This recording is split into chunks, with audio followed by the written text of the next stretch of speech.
laisser des traces sous le sable du temps. Laisser des traces, laisser des traces, laisser des traces sous le sable du temps. Laisser des traces, laisser des traces, oh. Laisser des traces sous les sables du temps. Laisser des traces, laisser des traces, laisser des traces, laisser des traces sous les sables du temps. Laisser des traces, laisser des traces.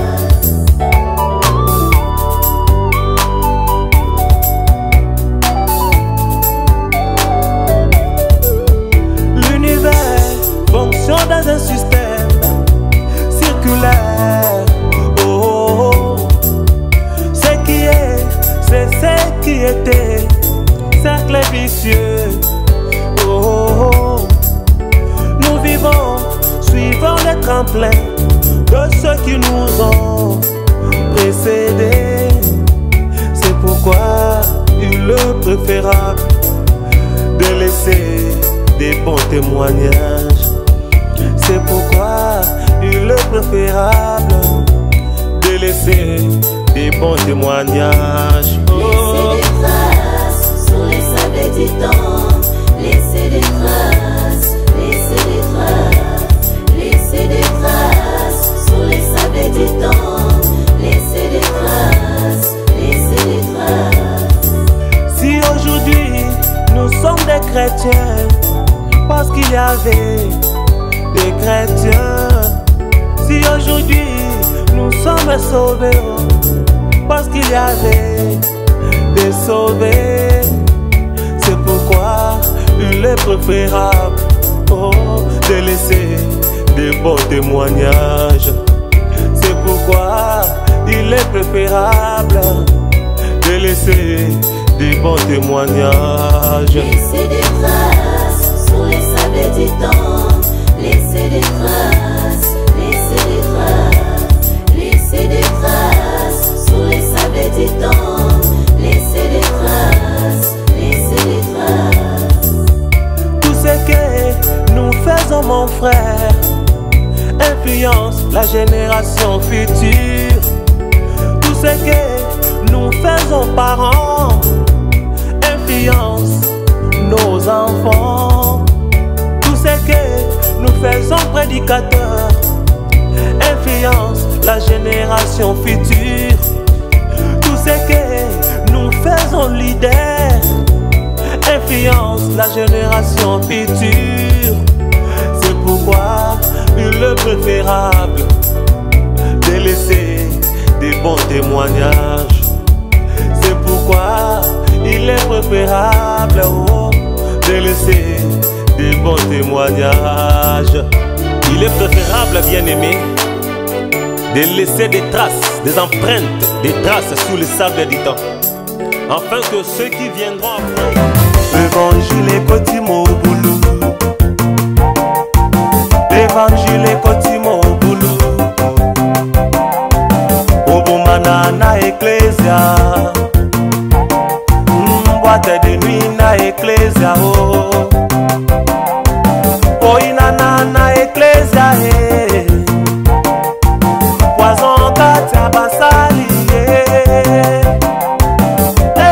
itokomi wapi yo. Shalom, shalom, bana nzambe nyonso, bozolanda biso na pokwa ya lelo, bisika nyonso ezwami bino, topesi bino bambote, ene tolobi ba shalom. Bozana Poto, Bozana Kinshasa, Bozana Matadi, Congo Central Mobimba. Topesi bana ya arc-en-ciel nyonso mbote. Soto lobika arc-en-ciel bolobi non azuka arc-en-ciel. Ba chrétien nyonso mbote mbote mbote mbote bisika bizwami bino. Ngoma na biso koki oyo wapi tolobela kabino makambo ya bien oyo ezo bouger na kati ya émission na biso tolobi évangélisation partout. Oto Yambaka Pasteur Zoé Mukangala Tobengaka l'homme de l'espace large. Rehoboth boyebi mbula sika makambo sika tozana ye vraiment na koloba mingi te ya kotina biso mbula na émission kaka évangélisation partout yozuli baku landa yoka pasteur alingi aloba nini pasteur mbote na bandeko na losambo po tofongola makambo sika mbula sika. Oui, na pesi bato surtout meilleur vœu mbula sika tala tokomi na 2023 eza vraiment ngolu mnene grâce mingi baba 2022 ba sukisité mais biso to sukisi quand même c'est une grâce na pesi bato surtout ba bonne fête nouvelle à malamu année aux années moko il y a une grande bénédiction dans la vie na olisus. Amen. Pasteur moi le sambo poto bande émission OK, tozo bonde là. Créateur des cieux sur la terre, te pécho merci. Natiki émission au nom boko na yo et bandeliki no suka na yango. To bengani oya ennemi ça l'écraser briser au nom du Seigneur Jésus-Christ. Au tout bolanda biso basa la désuité, basa la vraiment mon Dieu mo béni édifié au nom de Jésus-Christ. Amen. Amen. Tina banda ko bolobi. Amen. Na poto pe bolobi. Amen. Ya solo bande kone to lobi mbula ya sika makambo ya sika to yeli bino pe teme ya sika o pasteur Zoé akopanzela biso yango lelo eza parmi biloko o elekaka ba débat na kati ya banda kona ba église na ba religion ebele lelo tozolobela les origines de Jésus-Christ. Wana bolobi pourquoi les origines de Jésus-Christ tozolobela les origines de Jésus-Christ mais avant tokota yango tokozonga na mwasi mamokie na thème na biso to lobaki na fin d'année ezalaki sur les polygamies bato ebele balobi pourquoi polygamie pasteur Zoé permettrait bato babala basebele lobami peut-être bolanda qui est malamuti na yo zuli baku ya kolanda biso na poko lelo vraiment tozozonga mwa muke wana va tokota na thème na biso les origines de Jésus-Christ tozongi na mwa muke pasteur bande ko balanda kiyo makelele bimi bato bebe balobi non pasteur Zoé comment zotinda baba mibali babala basi ebele to yebite pasteur ba comprendre ki ndeni soko zonga sima mwa muke pona ko expliquer. OK, merci beaucoup. Ezali kamukra ya compréhension.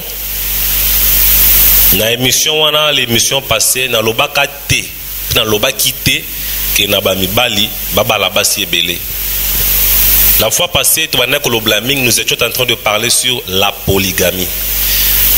Na faire voir que tout ce qui est écrit dans la Bible, tout ce qui est dans la Bible, pour la Bible est condamné, nous non plus, on ne peut pas condamner cela.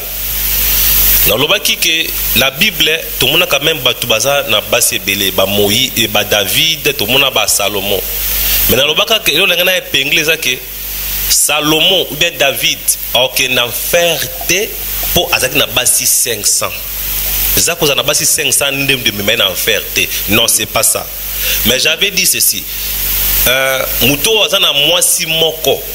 Ok, ndepelo la te pour azana mwasi moko. Non, le plus grand problème est anine. Le mariage idéal, le mariage meilleur c'est lui qui trouve sa femme, trouve les bonheurs. Na proverbe na proverbe 18, si je me trompe pas, bien 14 comme ça. C'est lui qui trouve une femme, trouve les bonheurs. Parce que na verset wana balobeli que une femme a les bonheurs sur la terre. Pas n'importe quelle femme, ta propre femme, n'a bonheur pour nayo.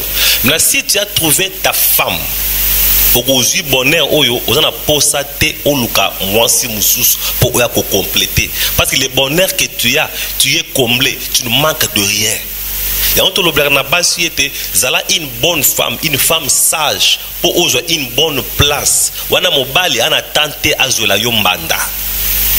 Ndiamo mto tubandai koloba to pesa ki ba conseil mais to loba ki boy ba oyo ba tomba na ba piège ya polygamie ça ba conséquence aux akaka purement social et l'ingoloba nini na Bible to mona na Deutéronome tout temps la fois passée ba lobi que c'est lui qui a deux femmes Quand même, Bible reconnaît que quelqu'un peut avoir 2 femmes. Bible que c'est lui qui a des femmes. À ça la bouille, à ça la bouille, à ça la bouille. Il faut même avoir partage, partage mozali égal. À sombel au look, à sombel PO, à sombel. Parce que mouton ça n'a pas si mis balé bongo.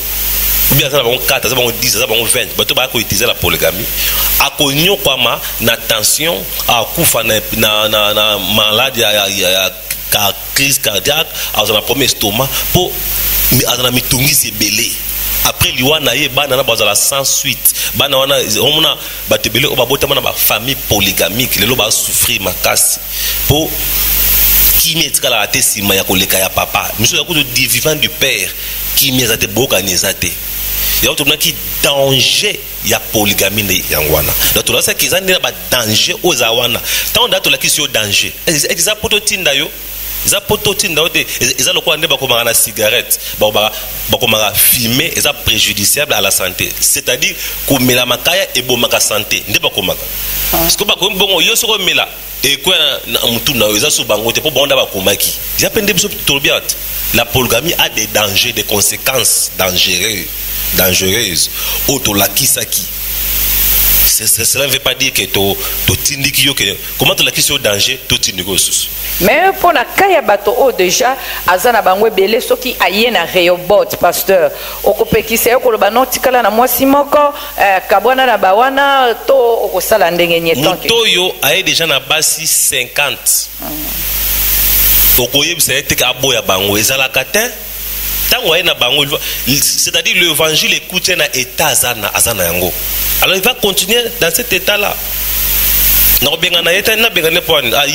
Peut-être à ça qu'on a ignorance avec vérité. Mais tant qu'on a dit vérité, il a continué. Nzambe a coûté dans le niveau. Alors Dieu va continuer avec lui dans cet état-là. Et ça a été que non, ceux qui m'ont dit n'a pas si mis balé ça 4. Tant qu'on a la vérité, comprendre la vérité que a bien na bango. Mais soit bien na bango, tant que sous baboti bana, bana suko, bota l'avenir na bango te quand même. Ok, parlande et ça là qui moi embrièmement na bateau, balobi non, pasteur atindi bateau, baba la basi est belé, mais ok, et ça bongote, bande kobozo landa biso partout monde entier. Mais pour la aider libota yanzambe, ok, il faut pas comprendre les actes, tu as le faire voir kakake. Danger ya polygamie des arabes na mokili mais ceux qui mutanga bala azala à l'aise na mokilo so bali mwasi na ye onda matindele nda mapesi azala kuna besoin de luka mosusu pour compléter parce que ça déjà un homme comblé, un mari comblé.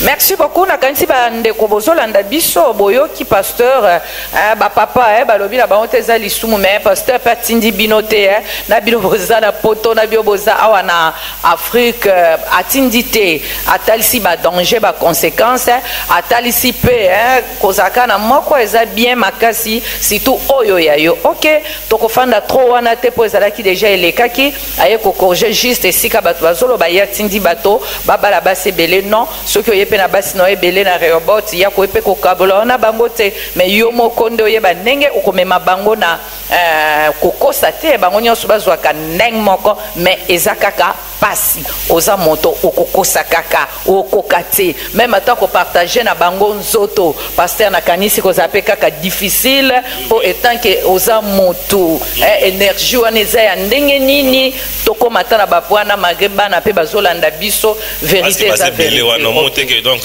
ozana na ba difficulté belé makasi surtout bon surtout que no bakomi na bazemi ba onyoso sikoyo la etu okusala ndenge na te mouvement tayo wana bazoluka papa yo consoler wana pe donc papa tota kabana toke na ba mikolo ba marié ba comprendre. Merci. Tozoni la thème nabiso les origines de Jésus-Christ. Pasteur biso toyoka kabalobaka origine mais awa tomoni les origines au juste olingi oloba nini po comment mutu azala na ba origine et belé pozo ba les origines c'est déjà au pluriel. OK, merci beaucoup. Tolobela les origines de Jésus-Christ. Parce que Yesu azana ba origine belé. To bien Jésus-Christ. Yesu tangoye la Bible montre selon Jean, même selon Jean 1 que Jésus-Christ a vécu avant de venir sur la terre. Donc avant ayana mokilo azalaka déjà.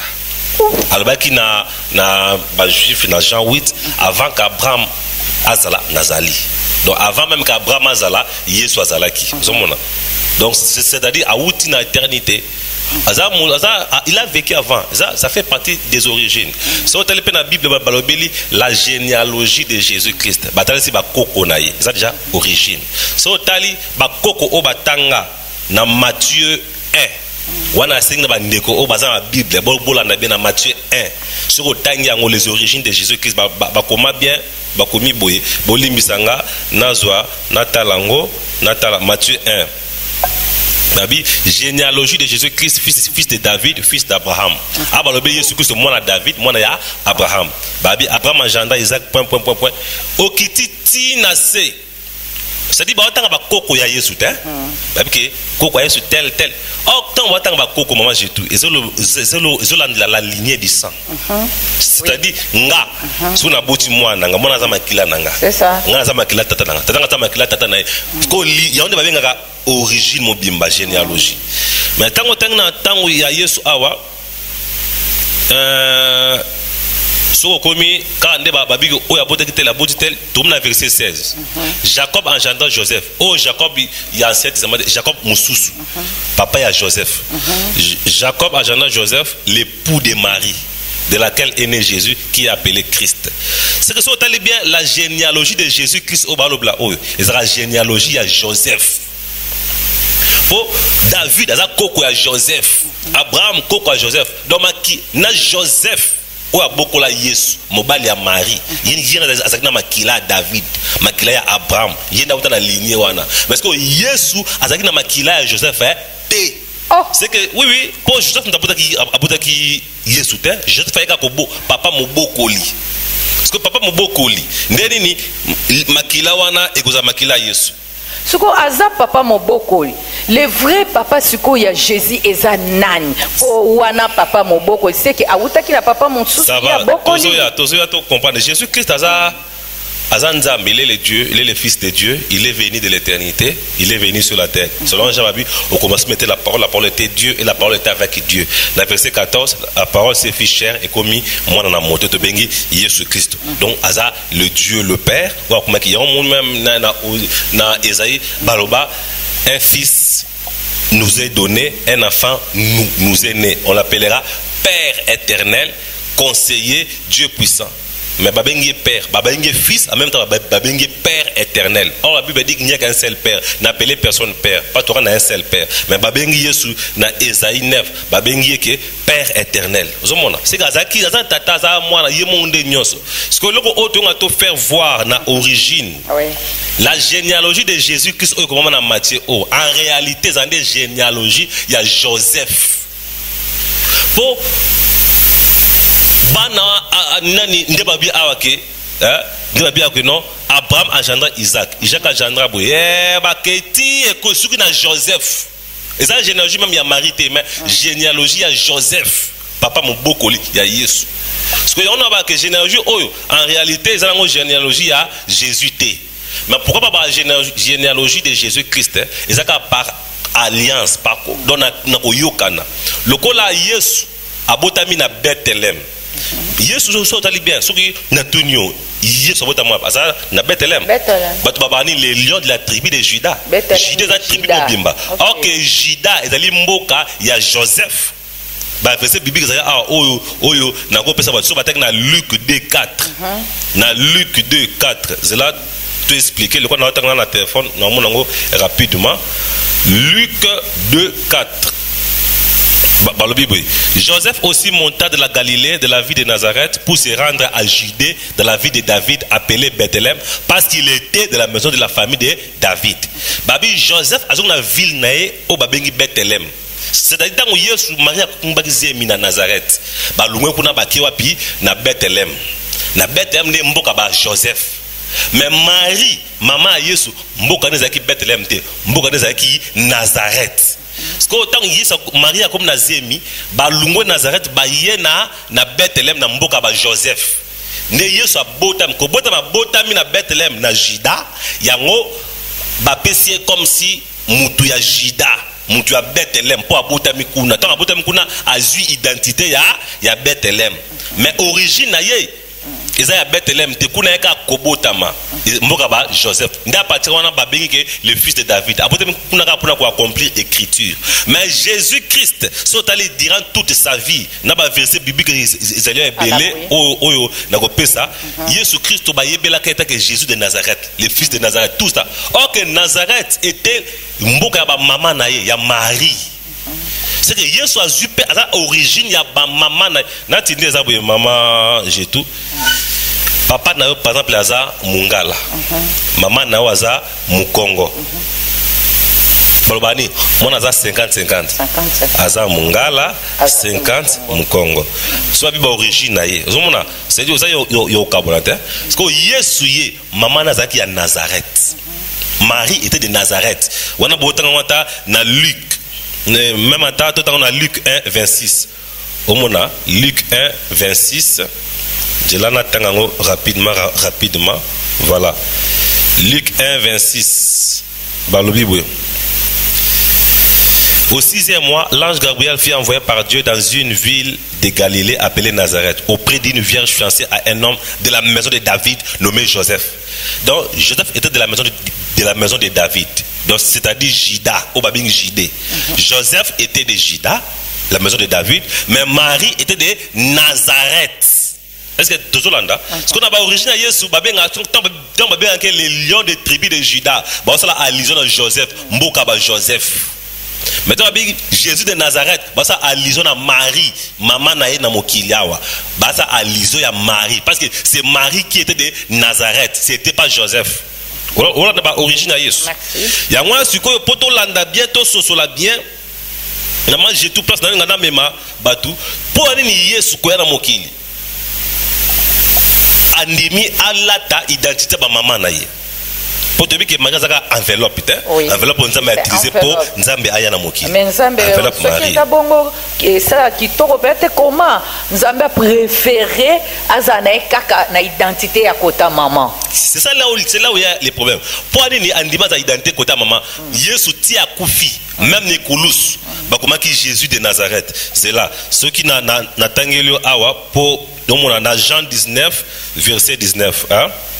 Jean 19 verset 19 pour le nom il faut totanga pour banze bana posa ya koyeba. Jean 19 verset 19. Pilate fit une inscription qu'il plaça sur la croix et qui était ainsi concis: Jésus de Nazareth, roi des Juifs.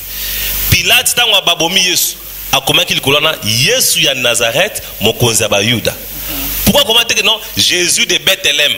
Mais comme Yesu ya Nazareth, ça allusion le sous ya maman na ye. Allusion ya maman, kota ba maman, Yesu ya Nazareth. C'est que Yesu azaki Mukongo. Comment dit baza kota ba maman? Zana ntoke na malem. Na lobite kataki Mukongo. Yesu azali bikolo nyonso. Mais na ngana faire expliquer batu. Sikoyo esuki wana te, même ba démon na Marc 1:24. Nabi ke ba homme de Dieu na ndako bolanda déjà na ba Bible na bango na Marc 1 le verset 24 yoka nde Bible zoloba yoka ba démon ton ba moni Yesu ba Bible qu'y a-t-il entre nous et toi Jésus de Nazareth? Tu es venu pour nous perdre. Je sais que tu es le Saint de Dieu.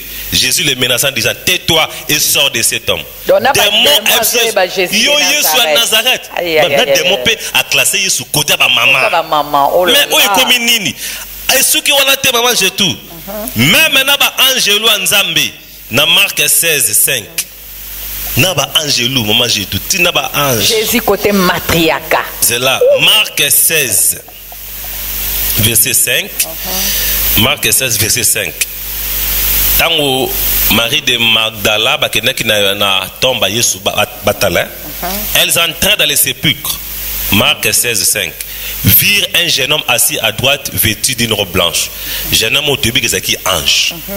Et elles furent épouvantées. Il leur dit, c'est-à-dire ange ayebisi ba Marie, ne vous épouvantez pas, vous cherchez Jésus de Nazareth qui a été crucifié, il est ressuscité, il n'est point ici. Voici les lieux où on l'avait mis. Donc même na angelou ayebisi batuke boluka Yesu à Nazareth. Donc tu comprends que dans la vie à Yesu, tout le monde savait que Jésus était de Nazareth. Alors que Nazareth qui mboka ba maman na bango. Ba ko identifier kana na ekolo ya ba mama. Pourquoi c'est là? C'est ça. Ça ne veut pas dire que azaki matriarcat pour bâtir bongo. Non, c'est pas ça. C'est pour accomplir la prophétie. Maintenant, on va expliquer prophétie ni yango aki pour accomplir. On sait que azo origine, ala ta komba ba maman na ye ami benga kaka Jésus de Nazareth. Oh écoute, ça dit que les lions de tribu de Judas, David, Jésus-Christ n'avait pas le sang de David, n'avait même pas le sang de Joseph. Pasteur, ce qui est au Zokota Mozindo, Koto de Nazareth, Koto de Judas, Koto de Juif, au juste, to classé wapi. Bongo pona bisos koba noir. Ok. Tant que les lions de tribu de Judas, même na hébreu, sotali na hébreu. Dans Hébreu 7, même à partir du verset 11, Paul a identifié Jésus comme la tribu de Judas. Tribu de Judas, c'est pour que Jésus a la tribu de Judas. A moi direct il y a Joseph. Balobani bongo à cause il y a lieu de naissance pour abotama na Juda, abotama na Bethléem. Et ça le coup là, tozui mutete là. Papa mutete là, na maman mutete là. Babalani na lodja, na mboka batete là. Moi c'est à Kumbizi na mboka batete là. Mais ba voyager ba imitation na Congo central. Moi c'est à Boti moi na Congo central. Moi na aza écolonie. A combien à Congo central? Bon, je ne parle pas des nationalités vraiment, mais non, moi, je suis Moutete là. Moutete là. Mais, ce que vous avez Congo central, Congo central, il y a biso. Moi, papa, aza ekolo mususu, ngape ekolo mususu. Mais ekolo maman, par exemple, eza Angola. Moi, na kia botameli na Angola. Tokolo bazani Angola. Bon, il y a la différence entre nationalité et ekolo. Na ekolo, c'est bien. Nationalité. Po ba komi na débat ba msuba lobite comme ça ya mboka na biso ya Nazareth wana kuna ya ba juif wana kuna ya ba na éviter kombo msuso ba kisaki na pasteur pour par là éclaircir bateau aza ya mboka nini ya famille. C'est ça. Moi le problème c'est quoi? Moi na oyo abotem na papa mutete la maman mutete la abotem na Congo central. Moi na aza mutete la. Parce que mon école va changer école té mais nationalité ndé ba sombaka même mutu jamais ko ba que non na lungu mutete la na komi mungala jamais ozaka coutume mais ce que nationalité ndé tout le monde ata mutu ko be Congo la komi français. Voilà. A komi français ko beta balé na équipe ya France kuna au français. Ils a différence. Si ko yo moi na aza mutete la mais le quoi abotem na Congo central à cause d'habitude, ça n'a pas avantage de belé. À cause de Congo, à cause de tout. Ça fera aussi partie de l'origine de naissance. Il y a un peu Yesu. Parce que tous les chromosomes. Moi, c'est mon bal, tant ma boutique. Moi, j'ai chromosome, il y a papa, j'ai un chromosome, il y a maman. Il formé moi 24 chromosomes. Mais balobi Yesu, il y a 23. Ils ont 24, ils ont 46 chromosomes. Pour 23, il y a 23, il y a maman, 23, il y a papa. Mais Baloba qui est à 46. Il y a 33, 33 si je me trompe, 23 plutôt. Ok. Voilà la biologie, pour moi, la biologie. Parce que il y a 23 chromosomes pour un. Parce que Isaka maman appelle ça 23, papa appelle ça 23, il appelle ça 46.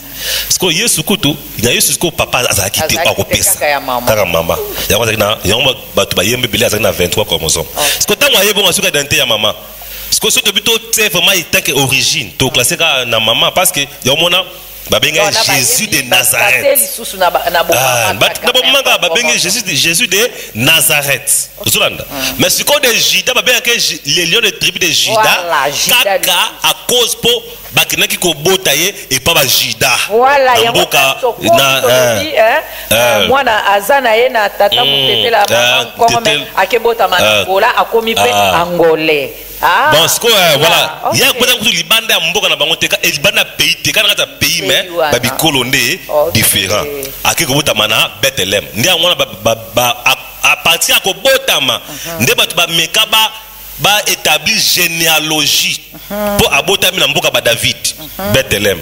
mais azane na makila ya Bethléem et azape na makila David té pour ligner suka na Joseph azalaki papa biologique ce qui Joseph abotaka nde Jésus-Christ que moi na otina libumo Joseph wana Jésus allait avoir le sang yaba Joseph yaba David les lions de tribu de Juda solo mais les lions de tribu de Juda na ndenga bonzoto te na ndenga esprit Zolanda na ndenga esprit pe lisusu lokola botama wana nde babeka kepe Jésus il était de Juda Zolanda mais est-ce que pour na nini andimi azwa kota ba mama niska problème ça na makasi place na yango pasteur de nazotuna pourquoi ya ponika ka kota ba maman na bato basali histoire ba komi histoire ne na bato bafanda kine na bango tu bazo classer toujours côté ya bo maman andimi kota ba maman pour la nini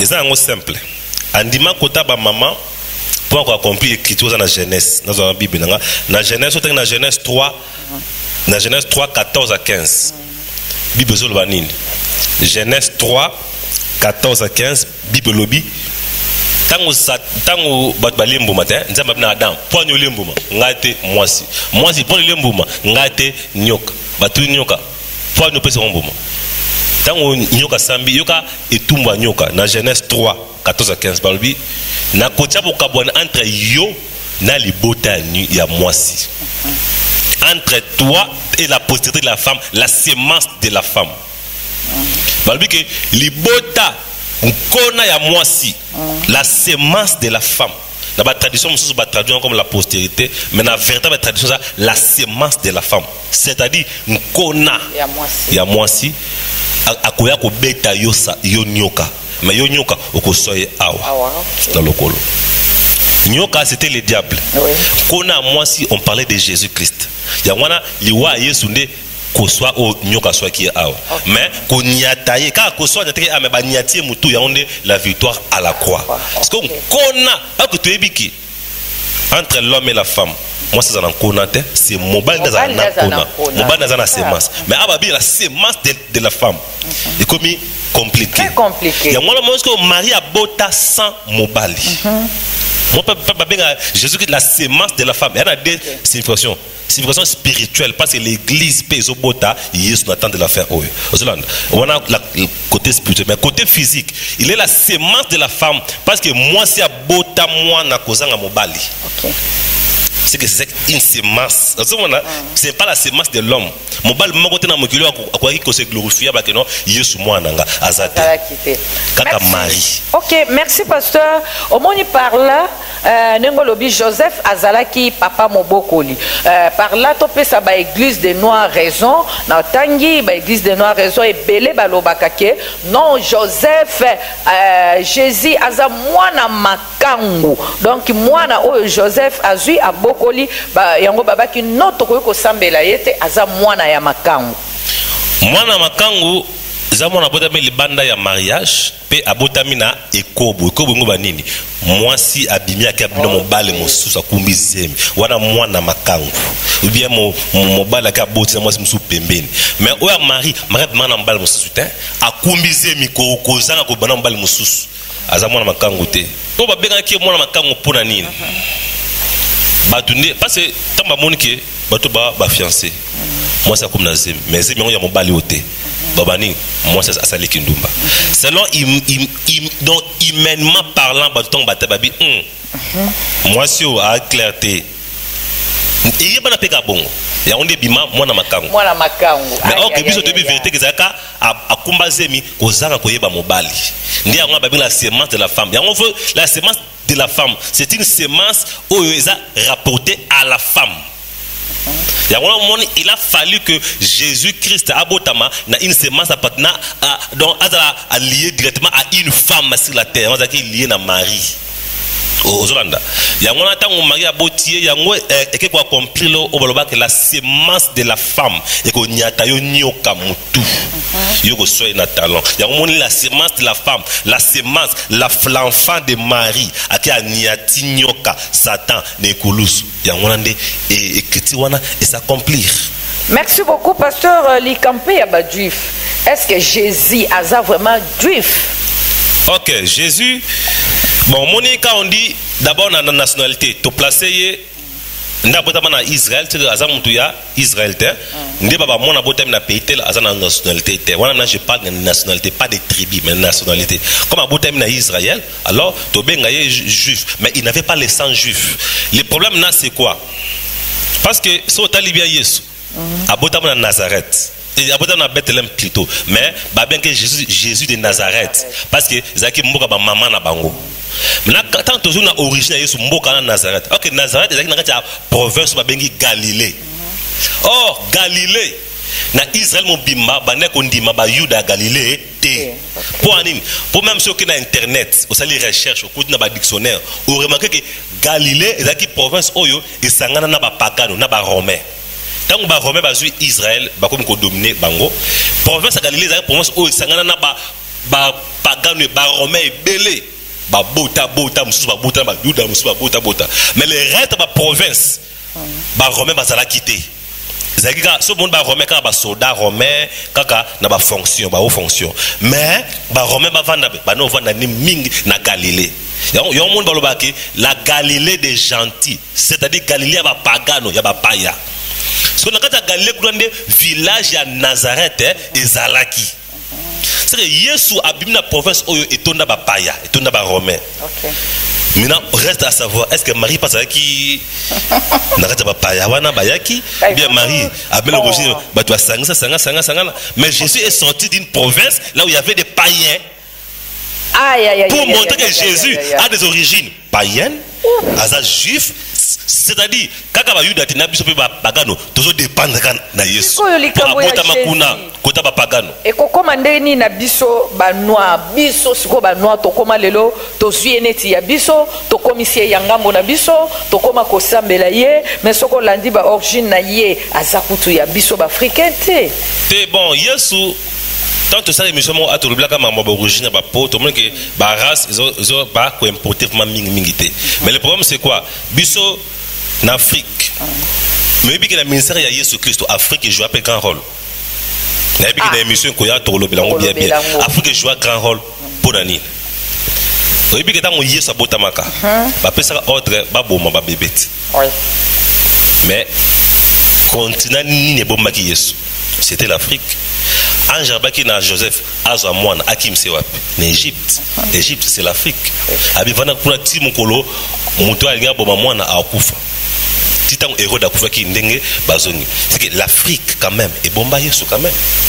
Tant Yesu a kene kufa a mimé kolos à Lembi qui l'a aidé à transporter la croix. C'était un certain Simon de Cyrène.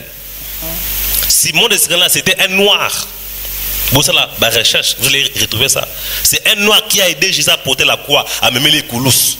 C'est que la race noire quand même a joué un grand rôle dans le ministère à Jésus-Christ. Merci beaucoup pasteur Koyoka yo vraiment tozo fongwa mana makambo ebele ya kitoko ya makasi bande comme susu balobaka nyonso oyo biombo soloba na Bible eza bibongiselo o batu babongisaki bakomi batie yango na ba Bible na ba livre po ba tromper bato siko par là tonito yeba Yesu aza mondele to Yesu aza moto mwindo Yesu tangwa na mokili. Moni, pourquoi il a choisi que vous êtes dans le moment romain? Moni, dans le moment là, il y a la grande puissance. Rome était la grande puissance. Si vous avez côté Rome a dirigé, vous avez la grande puissance. Technologie peut avancer. Il a fallu pour archiver la garder. Pour ça, vous avez côté grande puissance, ils étaient moins développés. Parce que Rome, dans le moment, ils comme États-Unis à l'élo. Ils avancé, développé par rapport à d'autres nations. Pour on est grande puissance. Parce qu'on a grande puissance, on a pas moyen de à conserver l'histoire. Il y a un secret à Abotama, Kuna, et pas les juifs. Il était venu d'abord pour sauver les juifs. Tant que les juifs, Yambi était, il s'est tourné vers nous. Mais il n'y a pas de non bisoto, Ayebek biso avant, il y a un monde qui a osé. Yeso Lobaka, n'a pas un peuple, mon peuple, peuple, oh, Azaki, peuple, n'angate. Vous savez, à combien d'est-ce qu'il y a biso par sa mort? Pour te amener quelqu'un à tes portes, il a fallu qu'il Zaki plan un Nzambe. Pourquoi Dieu a créé Satan? nzambe abi que non Satan ena mokili anyokola peuple anyokola mokili banzala kufa malade mais pourquoi pas nzamba ya bomanga Satan maman mais nzamba ya biki note olila boma Satan na boma mwana nga moko point mais boma de Satan pourquoi boma moi nous salini c'était quoi ça plan ya nzambe Dieu est le tout puissant ceux qui a kela qui Satan te nat le loyo ceux qui yo za makasa bitumba maje tout pour ba ko za makasi il faut bunda bitumba so bundite makasi ato biki na makasi tondi mote ko po bunda il faut ennemi azala parce que pour te que nzamba makasi il a fallu Satan zala ceux qui nzamba kela Satan te mais le lo ngana o to buda be nzambe nzambe to ande moko nzambe to ande mais ce que pour te ba makasa nzambe pour na kata nzambe na kata nzambe munganga donc attaquer les grands médecins attaquer les sauveurs parce que to benga les sauveurs ndeni soki abikisi batute to benga grand médecin ndeni soki malade ezate parce que pour malade ezate faki Satan zala yango na bicho nzamba kela Satan ayebaki bien que Satan ko sala boy ayebaki nzamba akwape ko épargner Adam baliambuma te mais nzamba atikaki Adam na Eve baliambuma pour mabe kota pour ye aya ko bikisi to mona keno yango moni adoration ya ba ange na biso bato ande monter ba ange ben maga saint et l'éternel saint donc baza ba sujeté biso de to ba sujet belé nzambe mobikisi o kangolanga o sikolanga nzamba bundelanga o poni po na bitumbeya o mona nzamba sali on te bi mon biso to bi mon na nzambe koleka ba ange. Merci beaucoup pasteur. Malgré o kiminga ina question moko bato balingaka bayeba Yesu azalaka mondele to azamoto mwindo. OK, Yesu na posoboye a dit une peau blanche ya ba juif pour ba juif parce que baba mindele ezaka enveloppe azwaki mais Jésus na ba que Jésus moni ce qui faisait Jésus c'était pas la peau ya moni tanga bota maka tina âge ya 30 pour azu baptême na 30 ans mais de 0 à 30 ans bien un miracle moko o Yesu sala exact pour passer tout ce temps là dans Nazareth de 0 à 30 ans Jésus grandissait dans Nazareth tout le monde a miracle moko te asala parce que là c'était le corps la peau maintenant on est dans ma baptême c'est bonzambe qui te koti katinaye nda bandi misala minene parce que bonzambe c'est ce qui faisait Jésus Christ parce que tant il y a mati na trône bonzambe wana ekiti na bantoma yango nde Yesu ya solo nde yango wana parce que bonzambe wana yango nde vandi na mutu mundu lelo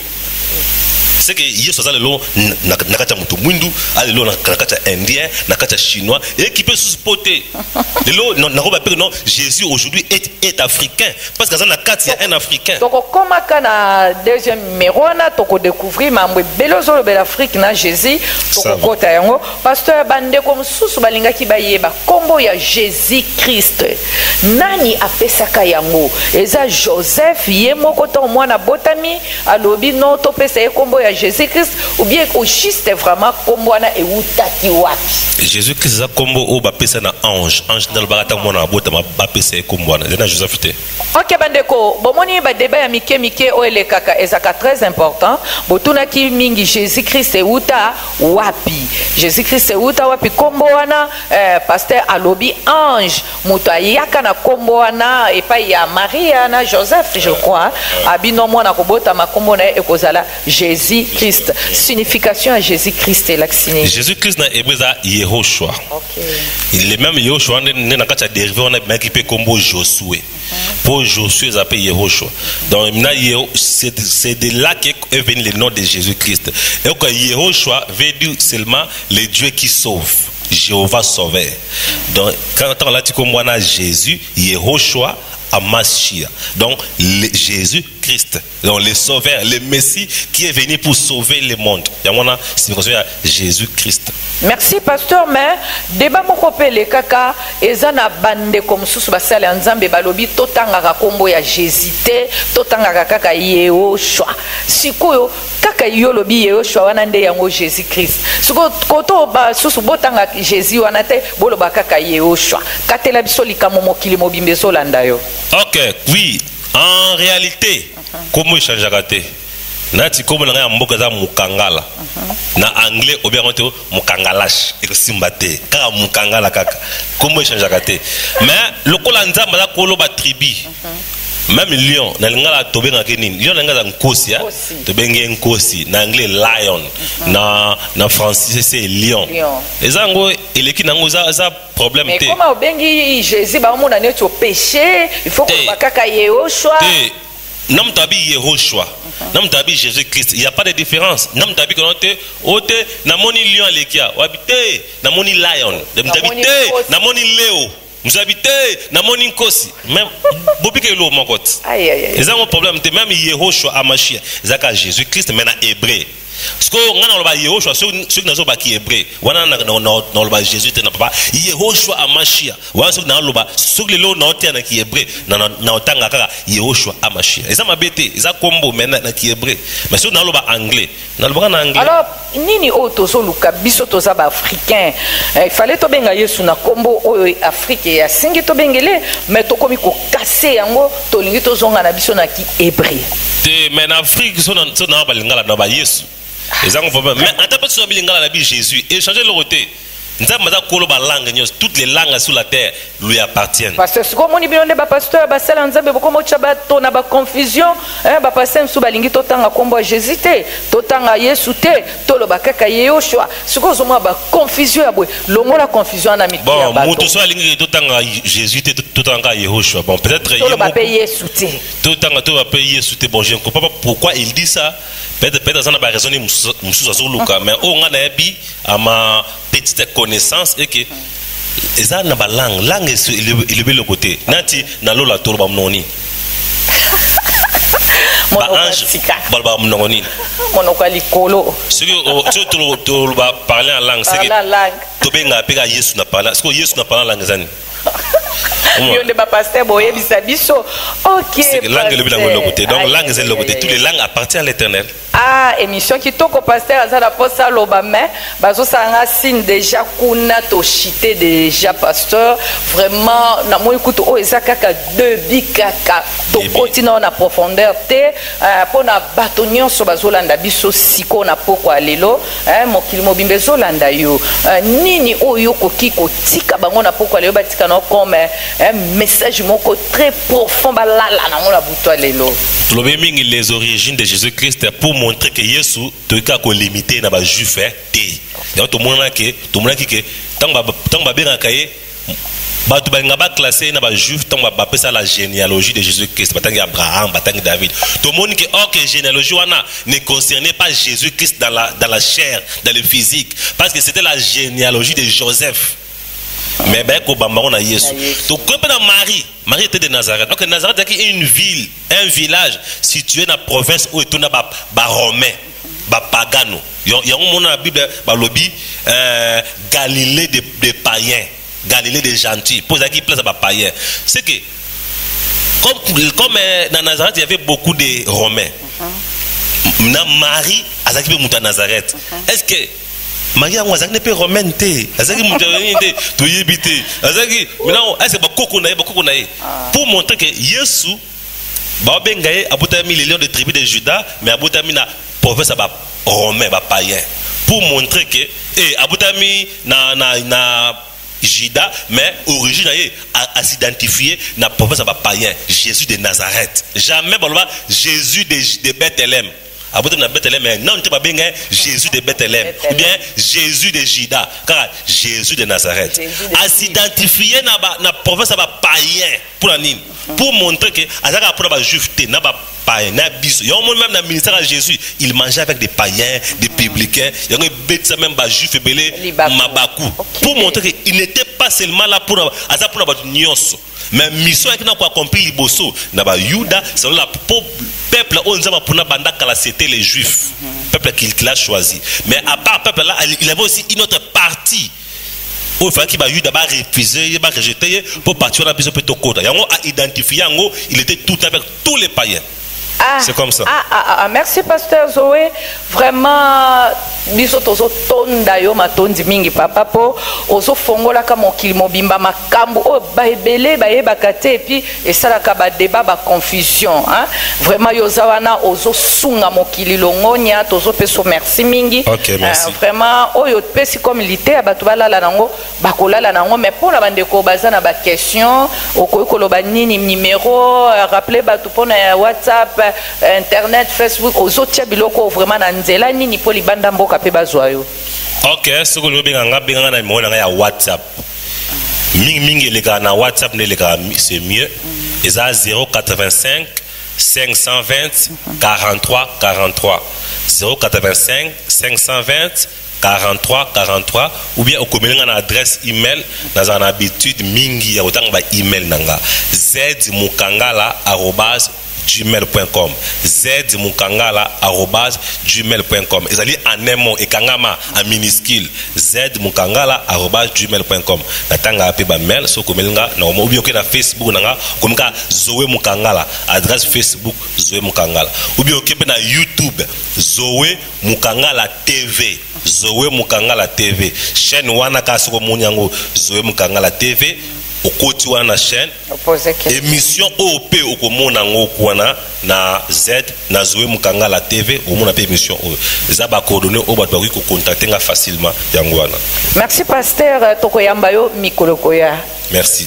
Bandeko ya solo wane zalaki pasteur Zoé Mukangala wazo fongola biso makambo ebele bozuli bako ya kolanda biso omoni oye compliqué yo ba numéro apesi numéro za na télévision numéro apesi WhatsApp face nyonso bolanda bokoyo ko benga ko poser ba question bokoyo ko koma direct ako répondre oye tungisi yo oyo moi que non yo monyango clarté okoyo ko bandela pe ko tuna pasteur ezanango lisumu te bonne fête na bandeko nyonso nzamba saidi so grâce tokoti 2023 ba bonne année ba bonne et continuer ti mois de janvier mobimba to feta kaka bana nzambe bana tsasa arc-en-ciel tsasa arc-en-ciel izipa arc-en-ciel kitomesa partout bozolanda biso pi ba pasteur ebele bozolanda ka émission oyo vraiment topesi bino bambote mingi bozala kaka branche na chaîne oyo pour vraiment tala kaka sa yango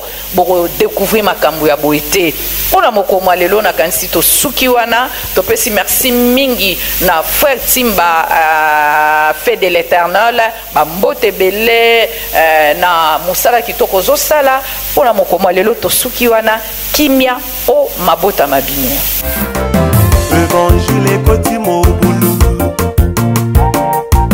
Évangile kotimo bulu Obumana na ecclesia Boîte de nuit na ecclesia oh